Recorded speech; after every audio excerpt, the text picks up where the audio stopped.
The day my little sister Emily came home with a ring on her finger, the house turned electric with excitement. My mother cried, my father beamed, and the kitchen smelled like burnt lasagna, because Mom had forgotten it in the oven while gushing over how perfect everything was. I sat quietly at the table, my fingers tightening around a lukewarm cup of tea. I smiled. I congratulated her. I even asked to see the ring, a vintage diamond that glinted just a little too much in the late afternoon light. No one noticed the way my jaw clenched, or how my eyes drifted to the stack of bills I'd left on the counter that morning.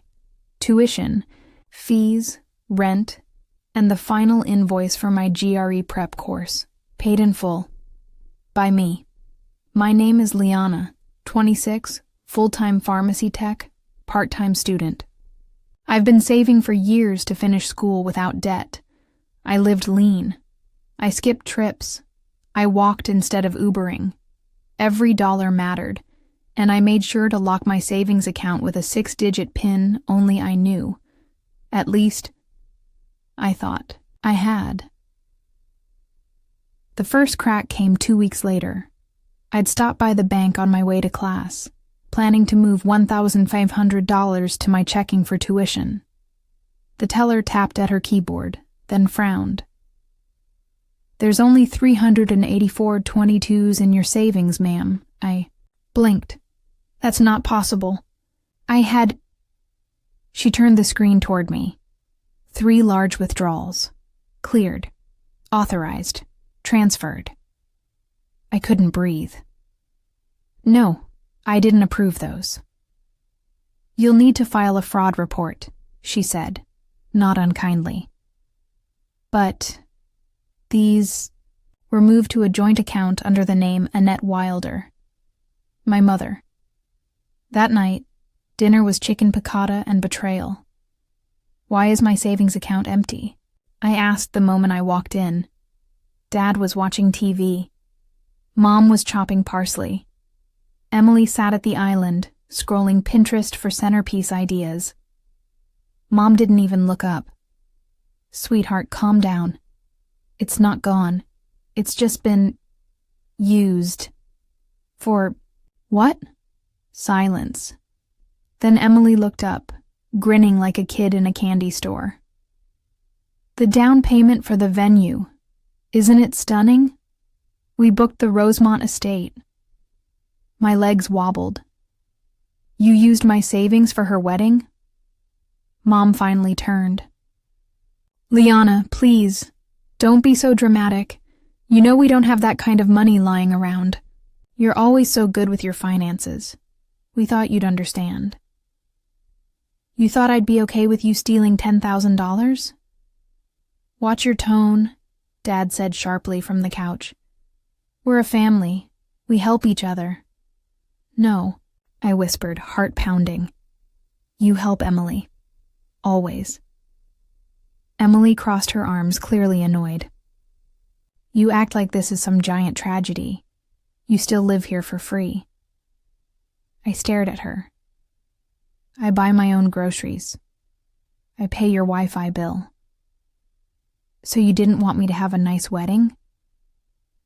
"No, Emily. I didn't want my future stolen." That night, I lay in bed listening to the hum of the house. The fridge cycling, Emily giggling on the phone in the next room, my father's heavy footsteps overhead. They had no idea what they'd done. But I did. And I wasn't going to scream, or fight, or beg. I was just going to leave. Quietly, and never return. The invitation arrived 3 weeks later. It was embossed with gold foil, sealed with a wax crest, and smelled faintly of lavender. Inside, on thick cream cardstock, were the names Emily Wilder and Jason Ford in looping cursive, followed by the words, "We joyfully invite you to share in our happiness on June 10th at Rosemont Estate. Black tie. Reception to follow." There was a line for RSVP, and beneath it a single choice. Accept, regretfully decline. I stared at the paper for a full minute before flipping it over. On the back, Emily had written a note in purple ink. Liana, I can't wait to have you as my maid of honor. You've always been there for me. Love you. It would have been sweet had I not been staring at my empty bank statement for the 4th time that week. In the days that followed, I stopped speaking, unless spoken to. I went to work, came home, and said nothing. No arguments, no accusations, just silence. That unsettled them more than anything. One morning, I watched as Mom hovered near my door before knocking softly. Liana? I was thinking we could look at dresses next week. I know the savings thing got messy, but I'm busy, I said through the door. Another time, Dad tossed his car keys toward me as I entered the kitchen. Can you pick up the cake samples for Emily's tasting? I can't, I said, sliding the keys back. I have plans. They didn't know what to do with me now that I wasn't folding into their plans. And Emily? She barely noticed. She was swept up in a flurry of bachelorette brunches and pre-wedding workouts. The house was a revolving door of scented candles, bridesmaids in matching robes, and makeup trials that left the bathroom sink smeared with glitter. But I had a plan, of my own. The first thing I did was change the password to my bank accounts. I opened a new account at a different bank and rerouted my direct deposit. Quietly, methodically. Then I began looking for apartments. Not in town. Not even in state. I found a studio loft 4 hours away near a college town where I could finish my degree, and accepted a conditional offer for a pharmacy technician manager role at a private clinic nearby. The pay was modest, but steady. Would be mine. All mine. I didn't tell anyone. Not when I started selling off furniture in my room. Not when I backed up my laptop and packed my certificates into a portfolio. Not even when I slipped my birth certificate and social security card into a locked folder in my work bag. By the time May turned into June, all that was left in my room was a mattress and a small desk. The night before the wedding, the house buzzed like a hive. Emily's bridesmaids were clinking glasses of rosé in the backyard.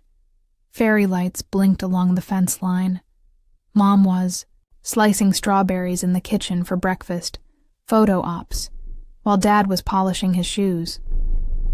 I came in late from work. My hair was pulled into a loose bun, and I was still wearing scrubs. I dropped my keys in the bowl by the door and paused. They didn't even notice me. Emily twirled in the living room, testing her spray tan in the mirror. God, I'm gonna look like a goddess tomorrow. You already do, Mom said with a cheery smile. I crossed the living room and placed the RSVP card on the coffee table. Unmarked. No, accept. No, decline. Just a single post-it note stuck to the corner. Don't wait up. That night, while everyone slept, I loaded the last of my things into the back of my car. A suitcase, a lamp, 2 houseplants, and a coffee maker. By 5:15 a.m., I was driving through fog with the sunrise cracking gold across the horizon. By 9 a.m., I had signed the lease on my new apartment. By noon, I received a text from Mom. Where are you? You're late for photos. The ceremony's at 2. Emily is freaking out. Then from Emily. Are you kidding me, Liana? You're ruining my day. Answer your phone. And finally from Dad. Don't bother coming home. I didn't. I blocked their numbers. 2 weeks passed in absolute silence. No calls, no texts, no one knocking on my door. Just quiet. And for the first time in years, I wasn't waiting for someone to apologize, or explain, or pretend nothing happened. I wasn't checking my phone, with a lump in my throat or pretending not to be hurt. I was just living. I unpacked slowly, built furniture piece by piece, filled the fridge with groceries I picked out alone, hung string lights over the window ledge and watched as the evenings began to stretch longer, softer. Some nights I cried, short, sharp bursts I didn't expect. Grief, I guess. Not for them, but for the version of me that had spent years begging for scraps of love from a table that only ever served my sister. That girl was gone now, and in her place stood someone quieter, stronger, sharper. But the world has a funny way of circling back to you, even when you've drawn a perfect line and walked away from it. It started with a package, a long, narrow cardboard box with my name printed in cheap ink. No return address, no markings, just a small slip of paper inside. Thank you for purchasing. From Lily and Lake Wedding Registry. We hope the newlyweds enjoy this 12-piece crystal champagne flute set. I blinked.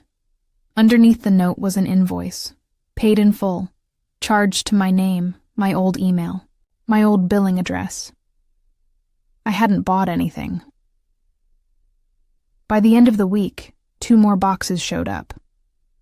A monogrammed cheese board, a rose gold cake cutter set engraved with E and J, a set of white silk robes labeled bride and bridesmaids, and all of them paid with my old credit card, the one I had frozen and replaced months ago, the one I used to let Mom borrow for emergencies only.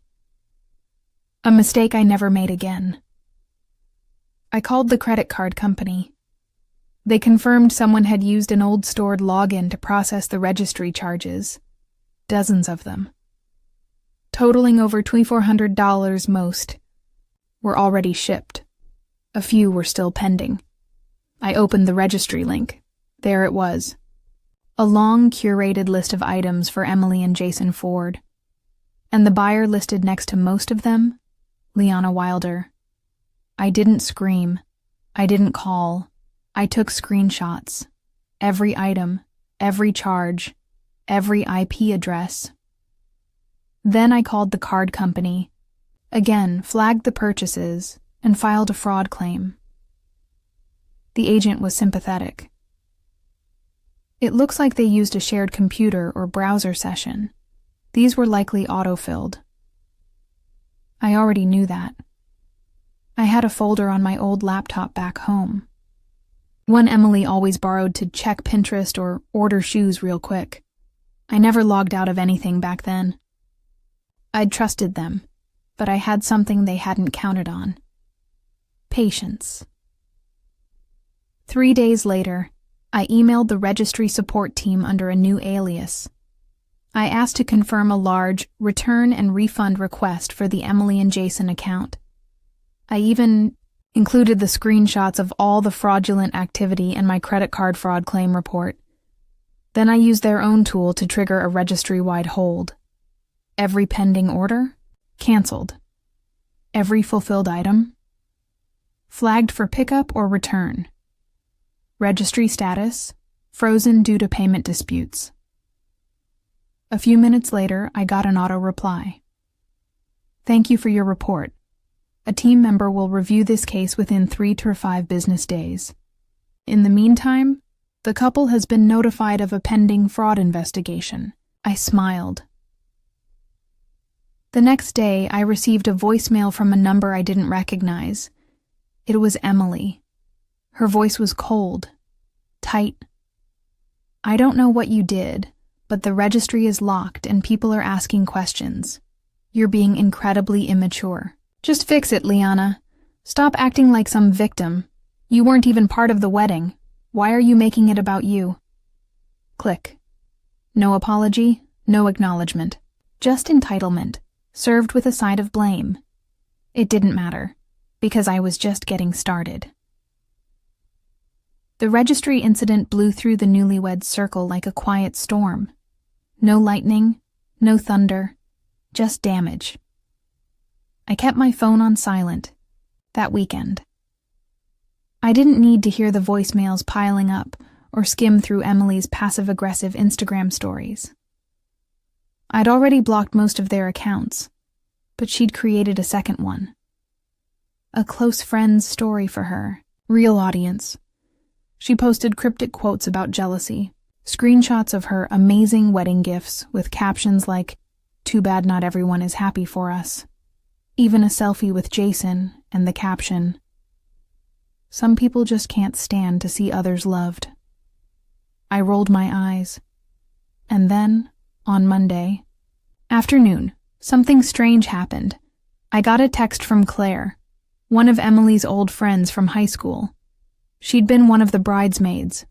We hadn't spoken in over a year, but she sent me a single screenshot with no message attached. It was from a group chat. The group name read, Bride Tribe. And the message thread went like this. Emily. I know it was her. That's the kind of petty crap she'd pull. Lauren. Just call her and guilt trip her. That always worked before. Emily. Not anymore. She thinks she's too good for us now. Claire. You did drain her savings, Em. Emily. OMFG. Claire, seriously? Whose side are you on? Emily. She should be grateful we let her be involved at all. Then the next line. Emily. She was always just the filler sister anyway. I stared at the screen, my stomach coiling into a slow, cold knot. Filler. As if I were some emotional placeholder until the spotlight returned to her. It wasn't just the theft anymore, or the lies, or the way they discarded me the moment I had no more to give. It was the fact that they never once saw me as equal. Not once. Later that night, Claire called me. I'm sorry, she said quietly. I shouldn't have sent that. I felt gross being in that group. I'm glad you did, I said, my voice calm. It confirmed a lot of things I already suspected. She hesitated. For what it's worth, you weren't crazy. Everyone saw how much your family leaned on you. They just didn't say it. That's the thing about silent burdens. People notice, but they rarely speak. I thanked her and ended the call. Then I sat in my new apartment, cross-legged on the floor with my laptop, and I began organizing. Screenshots, bank statements, messages, voicemails, wedding expenses charged, to my accounts. All of it. Not for revenge. Not yet. But because I knew the kind of people they were. And if they could twist the truth once, they could do it again.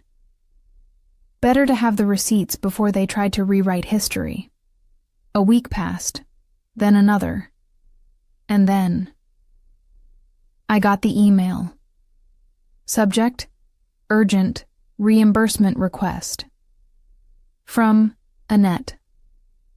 Wilder, Mom. The body of the message read, Liana, your sister just got a notice from the wedding vendor saying one of the accounts used is being flagged for reversal. She's furious. The bank won't help her unless the primary account holder cooperates. We need you to call them and clarify you authorize those payments. Also, please consider covering the catering bill so we can settle everything peacefully. You know your father and I are on a fixed income. Family supports family. I don't understand why you're being so cold lately. I sat in stunned silence for a full minute. No apology. No regret. Just another request for money. That's when it stopped being just about walking away and started being about justice.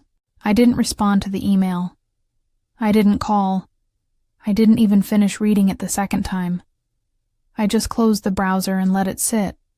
Like every unpaid favor, every unsaid thank you, every time they told me I was too sensitive for noticing I was being used. But the universe wasn't done poking at old wounds just yet. Because 3 days later, I got another package. A crisp white envelope. Elegant calligraphy. No return address again. Inside, a USB drive and a printed card. With 3 words. In case you care. No signature. No hint. Nothing. I stared at it for an hour before finally plugging the USB into my laptop. It auto-loaded a slideshow folder. The wedding of Emily and Jason, a day to remember. There were over 150 pictures. The first few were what you'd expect: bridal prep, perfume sprays, hair curlers, posed laughter.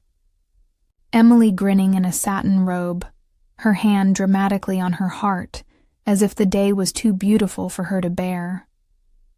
Then came the portraits, her and Jason under an arch of white roses, exchanging vows, kissing before a crowd of family and friends. There were shots of champagne towers, choreographed dances, drunken aunts on the floor in heels. I clicked through, emotionless at first, but then something made me stop.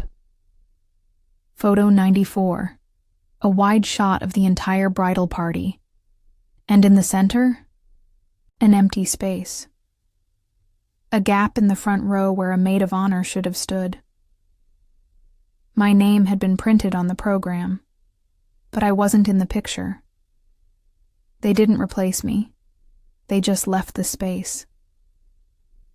Like a ghost, no one wanted to admit they still saw. That should have been enough to make me cry. But instead, I laughed. It wasn't joy.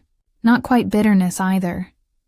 It was the kind of laugh that bubbles up when you finally realize just how far some people will go to make their betrayal look like love. They couldn't erase me. So they left a space and hoped no one asked questions. Clicked through the rest of the photos. Some were too edited. Others had Emily's caption energy written all over them. True love always wins. Or, only real ones know. Then, tucked near the end, came a set of candid shots I hadn't expected. A few were of the reception, but not the posed kind. Real, messy, late night, drunk guests arguing at a table. Jason whispering something sharp into Emily's ear, her face tight with anger. A bridesmaid crying in the bathroom. My mother looking overwhelmed, her mascara smudged. And one photo, blurry but clear enough, Emily holding a wine glass, gesturing dramatically at someone while Jason walked away with his jacket in his hand. They didn't want these captured. I was sure of it. These weren't memories. They were receipts. I copied the entire drive, backed it up in 3 folders. Then I did something quiet. I created a new email account with no identifying name, no signature, no personal trace, and I sent one photo, just one, to Emily's new mother-in-law. No subject, no message, just a photo of Emily yelling while Jason turned his back, and a file name titled, "The Honeymoon Always Ends." Then I powered off the laptop and went to bed. Not because I wanted revenge, but because I wanted distance. And sometimes distance is more powerful than a slap. By now the calls had gone quiet. The group chats I'd been kicked from, archived. The old family threads, dormant. The passive-aggressive Instagram stories, replaced with carefully curated honeymoon bliss shots. Emily on a beach with a cocktail, Jason smiling in a stiff white linen shirt. But behind the filtered glow of perfectly married, I saw it. The cracks. My silence wasn't just absence anymore. It had become noise. And in that space, I was building something no one in my family had ever truly expected from me. Life that didn't revolve around them. The offer came in a plain white envelope with a navy blue seal. I hadn't applied for the position directly, but a professor I'd worked with during my first pharmacy tech certification had referred me. He remembered how I'd balanced night shifts and coursework while still topping the class. The position? Administrative supervisor, inpatient pharmacy services, at a private hospital, 4 hours away from home. Starting salary, $82K, full benefits. Tuition coverage for grad school. It felt like fate, except I no longer believed in fate. I believed in earned outcomes. And this one, I earned.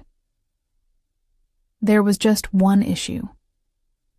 The onboarding paperwork required a secondary reference, and I needed someone who could confirm my prior clinic hours during my externship year.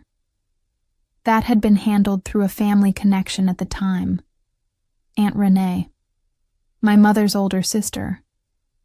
Aunt Renee was the only person in our extended family who had ever treated me with any consistent kindness. She was sharp, independent, and had long since distanced herself from my mother's dramatic orbit.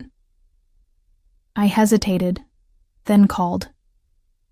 "Liana?" she said, surprised but warm. "I didn't think I'd hear from you again after what happened with the wedding." "I need a reference," I said quietly. "I got a job offer. It's a big one." She paused. "Is this about the supervisor position at Ashwood General?" I blinked. "You know about it?"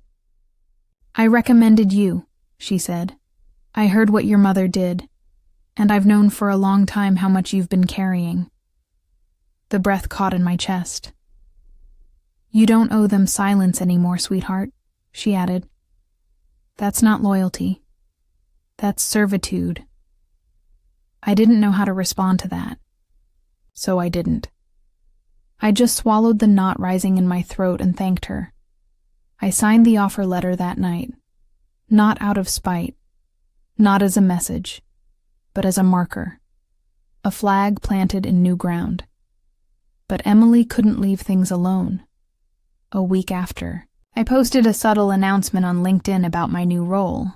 A notification popped up on my phone. She had viewed my profile, twice, within 24 hours. And later that night, because the universe is nothing if not dramatic, I got a message from her. Not through text, through email. Subject: congratulations, I guess. "So I see you're moving up now. Guess that's what you needed, right? A whole new job to finally feel better than the rest of us.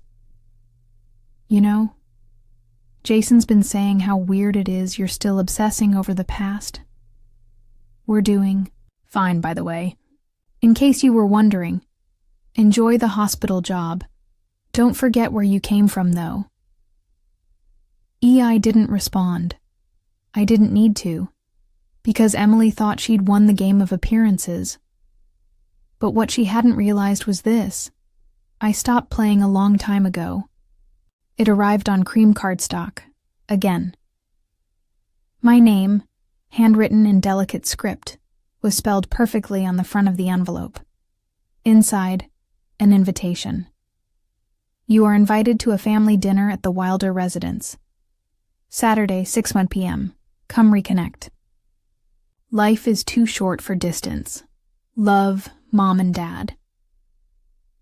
There was a small P.S. scribbled at the bottom in my mother's familiar, flowery script.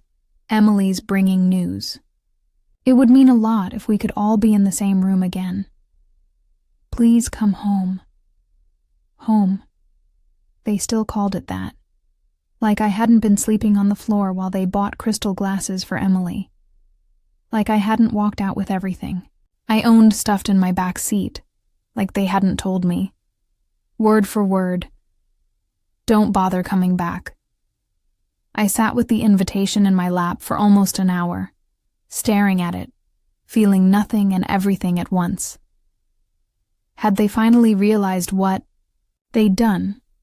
Was this a peace offering, or just another attempt to sweep the ugliness under a rug too full of buried truths? I didn't trust it, but part of me wanted to go. Not for reconciliation, but for closure. I didn't RSVP. I didn't email. I didn't text. But I did respond. A day before the dinner, I sealed a plain envelope and mailed it to my parents' address. Inside was their own invitation, neatly folded. Across it in black marker, I wrote 3 words in clean, steady handwriting. Return to sender. Saturday evening came. Instead of walking into their home, I sat in my new apartment, sipping wine and scrolling through the silent group chats I no longer belonged to. The ones that used to buzz with LOL and "Can you bring chips?" They were quiet now. No new photos, no updates, just digital skeletons of a family that used to include me until I became inconvenient. Then, at 7:23 p.m., my phone buzzed. A photo from Claire again, no caption. Just a shot of the dinner table. My mother smiling, fork in hand. My father mid-laugh.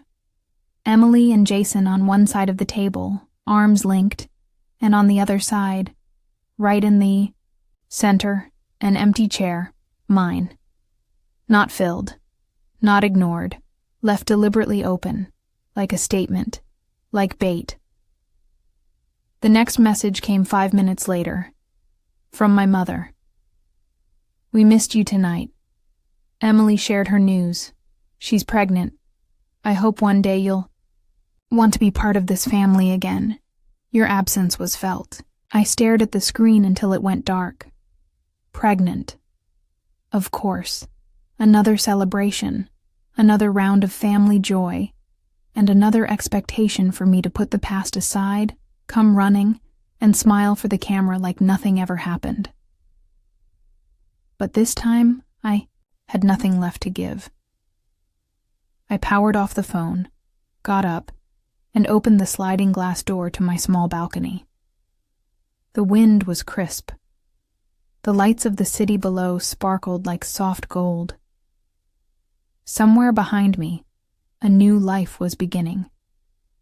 And somewhere, far behind that, a family was gathering around a table I no longer belonged at, and I was okay with that. 6 months later, I stepped into the ballroom of the Marlowe Hotel wearing a slate blue gown I'd rented just for the occasion. The Ashwood Hospital Foundation's annual gala was one of those polished events filled with practiced smiles and small talk, where donors whispered about grants and executives clinked champagne glasses while eyeing promotions. It wasn't the kind of place I ever imagined myself in, but that night, I didn't feel like I was pretending to belong. I'd earned the right to be here. My department was leading the region in medication safety compliance. I'd streamlined our inventory system, secured a grant for patient outreach, and been asked to speak at the regional symposium next month. I was no longer the quiet girl hiding behind a family name. I was Liana Wilder, supervisor, and for the first time in my adult life, my title wasn't attached to anyone else's shadow. It happened around 8:15 p.m. I was sipping wine at the far end of the ballroom when I heard my name. Liana? I turned. Emily. She looked the same, but not quite. The hair was longer, the face slightly fuller. She wore a pearl-toned maternity gown stretched gently over a visible bump. Jason stood beside her, jaw tight, hands tucked in his pockets like he wanted to be anywhere else. I blinked. Emily, I didn't know you'd be here, she said. Our firm sponsors this event. Jason's dad got us tickets. Jason nodded stiffly. Didn't expect to see you here either. I smiled, slow and calm. I work here.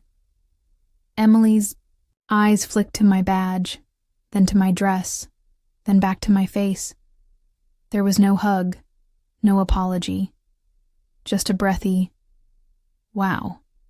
Jason cleared his throat. "Congrats.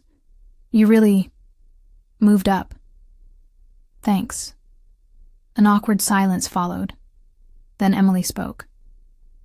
"I wanted to say about everything before. The wedding. The money. The attention." I raised an eyebrow. "Tension?" She flushed. "I didn't mean it like that. Just, we were all under a lot of pressure." "You stole my savings," I said plainly. "No pressure can explain that." Jason shifted uncomfortably. Emily's eyes darted away. "I didn't come here to fight," she whispered.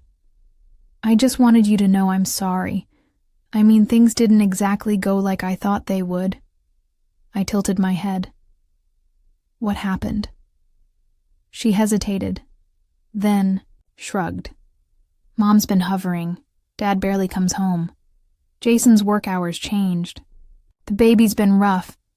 I just thought maybe we could start over." "Why now?" Her lips pressed together. "Because I need you." There it was. Honesty. Finally. No flowers. No frills. Just a quiet confession wrapped in desperation. I looked at Jason. He wouldn't meet my eyes. "You made it clear I wasn't your family anymore," I said. "You made me feel like I was nothing." Emily's voice broke. "That's not what I meant." "But that's what you said." We stood in silence. The music swelled behind us. Glasses clinked. Laughter rose in the distance. Finally, I pulled a card from my clutch and handed it to her. "My address," I said. She stared. "I'm not coming back. But if you ever want to visit me, not to borrow, not to beg, but to just talk, I'll be there." She opened her mouth, closed it, nodded. Then she and Jason walked away. That night, I stepped out onto the hotel balcony under a sky littered with stars. I wasn't angry anymore, not hurt, not even cold, just free. For the first time in my life, I'd chosen myself over the illusion of belonging. I hadn't taken revenge in fire or fury. I hadn't screamed or cursed or plotted. I had simply stepped out and let the silence speak louder than any scream ever could. And that was enough.